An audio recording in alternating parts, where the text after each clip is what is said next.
Wake up. Finally! So excited to start our new adventure in Morrowind. Quiet. Here comes the guard. I'm gonna make video games and everyone's gonna play them. Huh.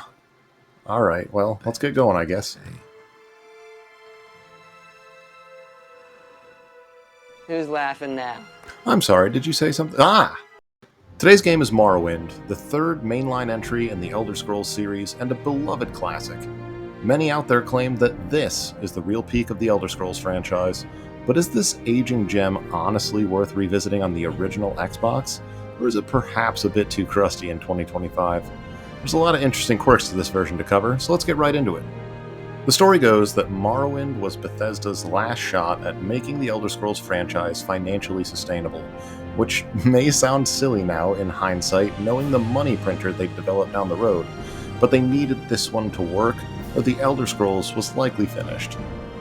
They were coming off two consecutive financial flops in the Elder Scrolls series, with the Tomb Raider-inspired Redguard and the dungeon crawler Battlespire, both technically spin-offs, so this third game they had in the development hopper, the sequel to their previous hit, Daggerfall, would get all of the development power they could muster.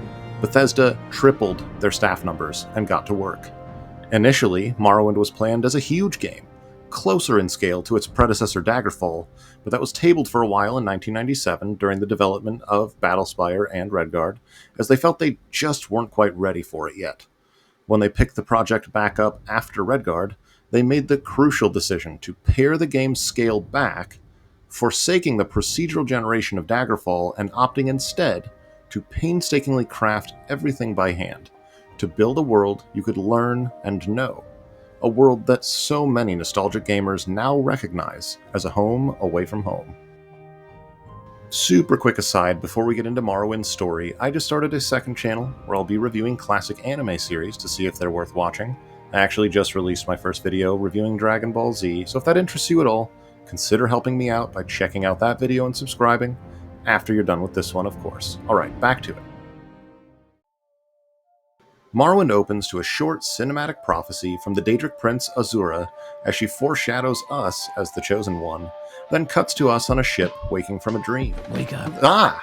We showcase our maturity in character creation, then head off the ship into the village of Seyda-Neen. We learn in time that there's a nasty little freak named Dagoth-Ur, trying to take over our new island home of Vardenfell, the province of Morrowind, and eventually all of Tamriel by creating a hypnotized hive mind of cult followers. Bit of an additional bummer, he's made himself immortal using a legendary artifact called the Heart of Lorkhan.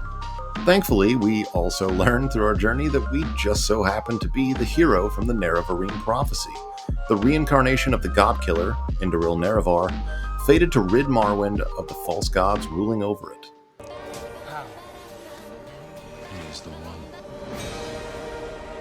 There are numerous trials to complete throughout our main quest to prove our identity as the Nerevarine while we advance toward our destiny. Now, I've oversimplified this immensely, but even with that very brief overview, it's pretty clear that Morrowind has one of the most compelling stories you'll find in an Elder Scrolls game. There is also, of course, all of the additional content to experience through the various factions you can join, and the side quests around the vast open world. Morrowind definitely feels like it really strikes that balance of a compelling story that you want to pursue, while still giving you that open Elder Scrolls world to explore full of lore to experience. And you should. The lore in this game is awesome, and there's an immense amount of history and detail I didn't cover in the story that are super interesting. The story is a definite win in this one, even if it's told entirely through text, which we're gonna discuss shortly. Alright, listen, this game came out in 2002, over 23 years ago, and without sugarcoating it, you can definitely feel that when playing it, particularly on the highly memory-constrained Xbox console. Character animations are stiff and robotic, textures are of low quality, the draw distance is pitiful. Some of this was just par for the course in the early 2000s though, and actually was awesome relative to the release date, given the scope of this world. But we are seeing further reduced visuals on the Xbox console due to its 64 megabytes of total system memory. 64 megabytes that was shared, mind you, across all components. The fact that a game of this scope runs at all is insane, given the recommended PC specs for this title.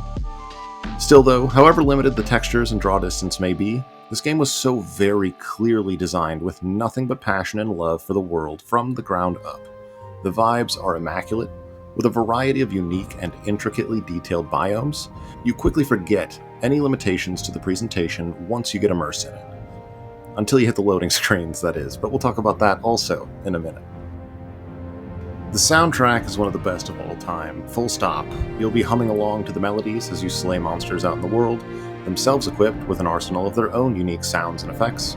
The atmospheric sound effects are highly immersive, and ambient noises are meticulously designed and placed to really sell the realism of the various environments you'll find yourself in. That's where my praise of the audio has to stop though, as the game's dated presentation really becomes apparent when you learn that nearly all of the story and rich lore, as well as virtually all dialogue, are relegated to big old text boxes. For those of us old enough to remember playing this game when it first came out, that could be less of a big deal, but it certainly serves as a big barrier to entry for some of the Zoomer brain TikTok users tuning in. If you're one of those young whippersnappers doing a Fortnite dance while watching this, it's going to be tough, but I would definitely encourage you to give it a shot, as the depth and charm of this world is vanishingly rare these days. Gameplay is where these Elder Scrolls games always really shine, and Morrowind is no exception. In fact, it's more so the genesis of pieces of the modern formula that we love.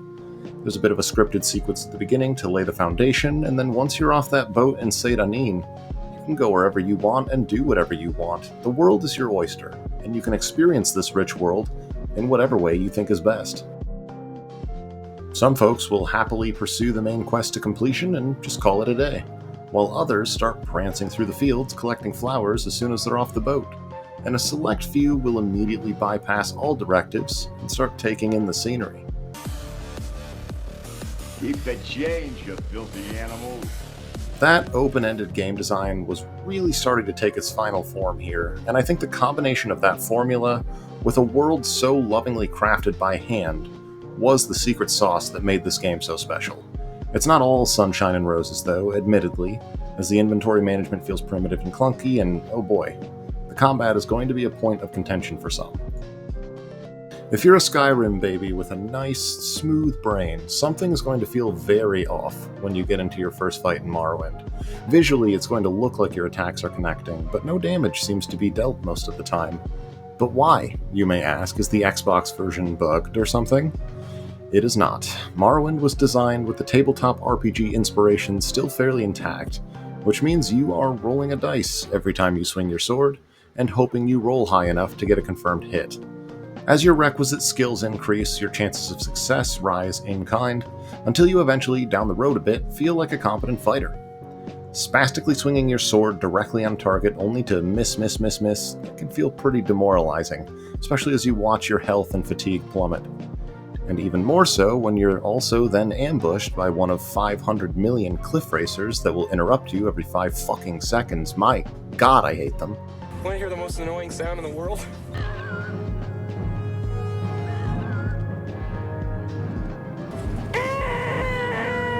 Expect combat to feel a little weird at first if it's your first time with the game.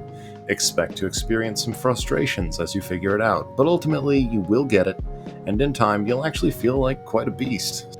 Die, devil bird! Especially if you capitalize on one of the little quirks to get some pretty good armor. Alright, so the Xbox version of Morrowind is an early 2000s PC port of a memory-hungry Bethesda game to a console with a total of 64 megabytes of shared memory. It should come as no surprise that there are some idiosyncrasies to this fine young man. I want to plug Demolition God 64's video on the subject, because he did a really good job covering them. First, while the game doesn't explicitly tell you, the Xbox console will actually reboot itself in the middle of loading screens to clear data from memory to avoid a complete lockup.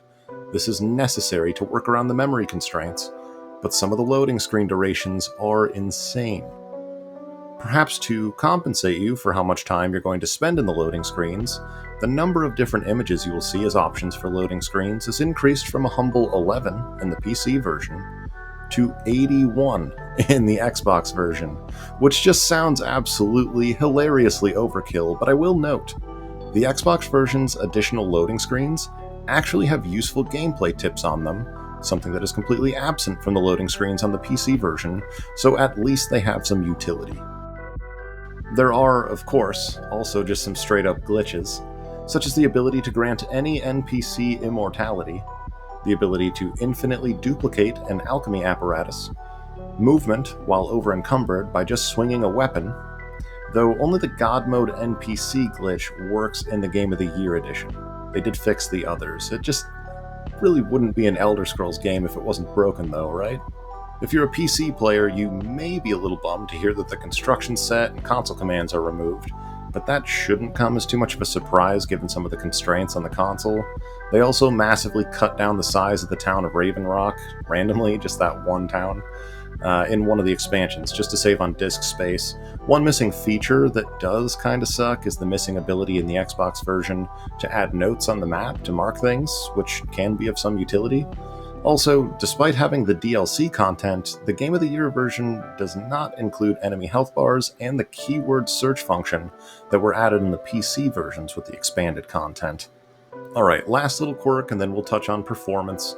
In the base game, once you have the Tribunal expansion installed, the Dark Brotherhood will attack you randomly to initiate a quest. The problem is, they can attack you at level 1, which is brutal, but also totally imbalanced, because if you do kill them, you either have the second best armor in the game at level 1, or you are absolutely loaded and can spend the rest of the game taking in the scenery some more. The Game of the Year edition on Xbox fixes this a little bit by tweaking the earliest level they can attack you to level 6. Still super early, but slightly more balanced and certainly less annoying than getting ganked at level 1.